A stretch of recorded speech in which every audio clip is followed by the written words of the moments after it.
네, 안녕하세요. 여러분들 반갑습니다. 금융과 에너지 업종을 누구보다 쉽게 알려주는 데이언 멘토 권혁철입니다. 오늘 삼성증권이라는 기업 리뷰해 보도록 할 텐데요. 일단 삼성증권 같은 경우 여러분들도 아시다시피 증권사로 사실 다른 금융사들과도 마찬가지로 시장에서 저평가를 받으면서 기업 밸류업에 대한 모멘텀을 가지고 상승한 바가 있었었죠. 그런데 지금 현재 증권사를 막론하고 모든 금융사들이 이 기업 밸류업의 모멘텀으로 상승했었던 상승분을 반납할 가능성이 있는데요. 이 이유에 대해서는 바로 PF 이슈이죠. 부동산 PF 이슈인데 정부, 그러니까 금융당국은 이 부동산 PF를 정상화시키기 위한 정책들이 지금 나오고 있어요. 사실 이 정책들이 금융사들에게 충격으로 다가올 가능성이 있는데요.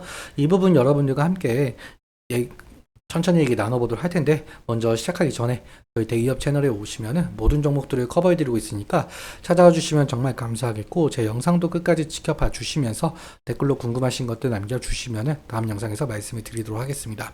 그러면 삼성증권 바로 보도록 할게요.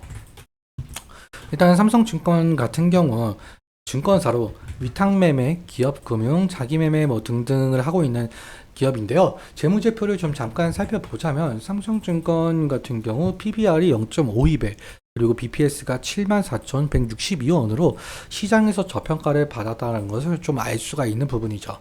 그래서 여러분들도 아시다시피 이 기업 밸류업 모멘텀을 가지고 있었고, 그리고 이 기업 밸류업에 관해서 제가 한번 전에 영상에서 말씀을 드렸었는데, 기업 밸류업 같은 경우 세제 혜택이 상당히 중요하다. 그리고 여야의 합의가 중요하다라고 말씀을 드렸었죠.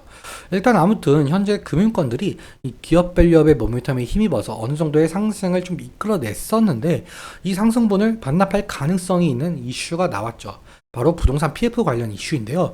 현재 금융당국에서는 부동산 PF 사태를 해결하기 위해서 이 부동산 PF에 돈을 넣는 은행이나 보험사, 증권사도 마찬가지고 당근을 준다라고 한답니다. 현재 유력한 방안은 신디케이트론, 즉 공동대출과 같은 공동융자 방식과 부동산 PF 펀드 공동조성이라고 하는데요. 세제 혜택도 거론이 되면서 금융사들이 PF 사업장을 인수하면서 발생하고 하는 이 취득세까지 감면하는 방안을 고려 중이라고 한답니다.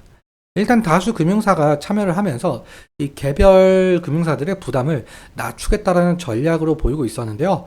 그런데 사실 이러한 대책들 자체가 이 금융기업들에게는 상당히 부담으로 다가올 가능성이 있다라는 거겠죠. 그래서 다시금 이 금융기업들이 얼어붙을 가능성이 있다라는 건데요. 일단 이 기사를 보시자면은 이 부동산 PF 정리 대상이 최대 23조라고 한답니다. 그런데 지금 현재 부동산 PF 전체 시장이 230조 원의 규모인 점을 감안을 한다면 사실 23조라는 금액 같은 경우는 좀 부족할 가능성이 있겠죠. 정리하다 보면은 더욱더 늘어날 가능성이 있으니까. 그래서 일단적으로 금융당국은 PF 사업장을 4등급으로 세분화시킨 이후에 사업성이 부족한 사업장은 과감하게 퇴출시키겠다는 전략을 가지고 있는데요. 퇴출시키면서 회생이나 도산 절차를 진행하거나 법원의 경매, 공매 리스트를 좀 꾸리겠다라는 거죠. 경공매를 통해서도 이 부실 사업장이 정리가 되지 않는다면 이 부동산 PF 펀드나 신디케이트론을 동원을 한다라고 하는데, 사실 앞서 말씀드렸지만 부동산 PF 펀드나 신디케이트론 같은 경우 공동 융자 방식이잖아요. 즉 금융사들의 돈으로 해결하겠다는 거겠죠. 일단 금융사들의 신규 자금 투입을 유도하기 위해서 인센티브 이런 것을 좀 제공하는 것을 방안을 검토 중이긴 하지만, 일단 지금 현재 고금리 상황이 길어지고 있고, 아무리 부동산 대책을 내세운다라고 해도 지금 현재 부동산 경기가 살아나고 있지 않는 만큼 신규 자금을 투입하기는 상당히 부담스럽겠죠. 그런데 이 금융당국이 신규 자금 투입을 독려 그리고 강제한다고 한다면 이 규제 산업인 금융사들이 어쩔 수 없이 자금이 투입이 되어야 될 것이고, 그렇다면 2분기나 3분기, 4분기에 막대한 충당금이 발생을 하게 되면서 2분기, 3분기, 4분기 실적에 영향을 줄 가능성이 상당히 높다라는 거겠죠. 그렇다면 당연하게도 주가에 큰 충격으로 다가올 가능성도 생각을 해봐야겠는데요. 일단 이 금융당국에서 6월에 인센티브 방안을 손을 좀 보고 7월에 금감원이 각 금융사들의 처리 방안을 평가한 이후에 조정을 하면서 9월부터 이 PF 사업장을 가려낸다라는데요.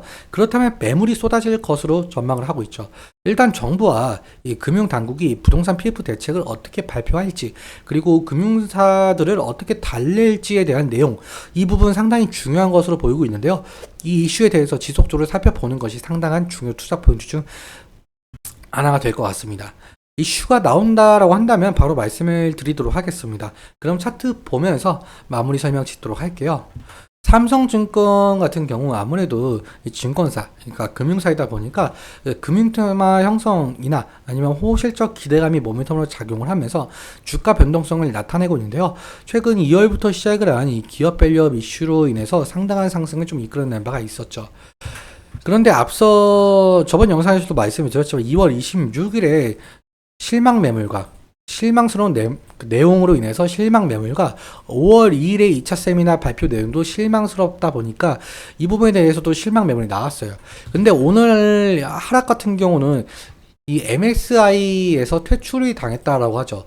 그래서 그 부분 관련해서 좀 하락이 나온 것으로 보이고 있는데, 일단 지지라인 같은 경우는 121평선을 부근으로 볼 수가 있을 것 같아요. 121평선과 지금 11 이평선, 이 레인지 부근이 지지라인이 될 가능성이 클 것 같은데요. 오늘도 마찬가지로 이 부근에서 아래 꼬리가 달리면서 지지가 일어난 것을 좀 볼 수가 있죠. 그리고 삼성증권 같은 경우는 일단적으로 MSCI에서 편출이 되었지만 일단 기업 밸류업에 대한 모멘텀은 살아있다라고 볼 수가 있거든요. 일단 기업 밸류업 같은 경우는 상당히 긴 시간을 가지고 바라봐야 되는 점이 있어요. 이 이유에 대해서는 제가 전 영상에서 말씀을 드렸지만 이 여당과 야당의 합의가 일단 필수적으로 필요하고, 여당과 야당이 합의가 됐다라고 해도 법 개정을 하려면 상당한 기간이 걸리겠죠. 그래서 이 기업 밸류업 정책에 대한 모멘텀 살아있다라고 볼 수가 있겠지만, 지금 현재 당장은 MSCI에서 편출이 되었고, 그리고 지금 2분기 앞서 말씀드렸다시피 이 부동산 PF 관련해서도 2분기 실적이 안 좋을 가능성, 이 부분도 좀 염두해 두시는 것도 좋을 거라고 생각이 들고 있습니다. 오늘은 여기까지 말씀을 드리면서 오늘 내용 여러분들께 도움이 되셨다면 구독과 좋아요 부탁드리고, 그리고 말씀드린 내용과 차트적인 부분에 대해서는 제 개인적인 견해가 있을 수밖에 없기 때문에 여러분들의 주관적인 견해와 함께 투자를 하여 현명한 선택하셨으면 좋겠습니다. 오늘도 시청해주셔서 너무 감사하고, 지금까지 멘토 권혁철이었습니다. 감사합니다.